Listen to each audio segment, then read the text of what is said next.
लगाने पर 10,000 रुपए जुर्माना रखा गया है।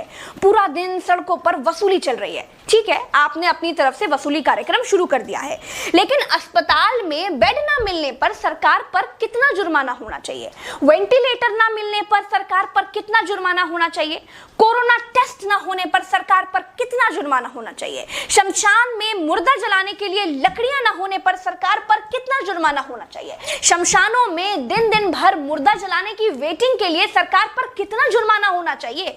जितने मंत्री और ये मुख्यमंत्रियों ने बंगाल से कोरोना लाकर फैलाया है, उन पर कितना जुर्माना होना चाहिए? बंगाल में बिना मास्क महीने भर से घूम रहे नेताओं पर पर डे के हिसाब से कितना जुर्माना होना चाहिए?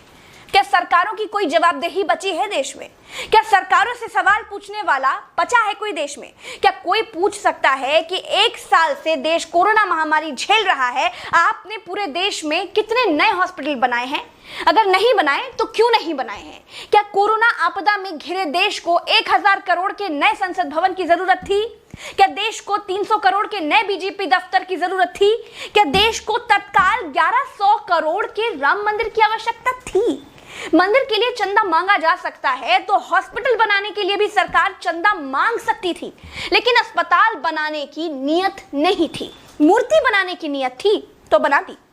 सरकारों ने अस्पताल नहीं बनवाए। क्या इस देश की पब्लिक सरकारों पर कोई जुर्माना लगाएगी? क्या कोरोना आपदा में देश को कुंभ सजाने की आवश्यकता थी? क्या देश को कोरोना महामारी के बीच बंगाल चुनाव में रैलियों की आवश्यकता थी?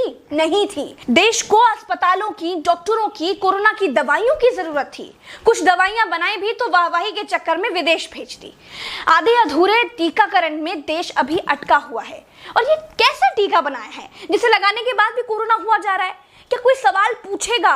चीन ने कोरोना को फैलाया और पूरी तरह से कंट्रोल कर लिया। अपनी जीडीपी में रिकॉर्ड बढ़ोतरी कर ली। चीन से सब कुछ तो ले ही लिया है, सीख भी ले लो।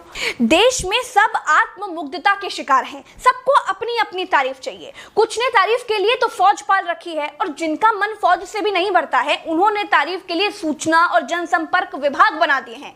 गाते रहिएगा ना, जनता का बैंड तो ऑटोमेटिक बज ही रहा है।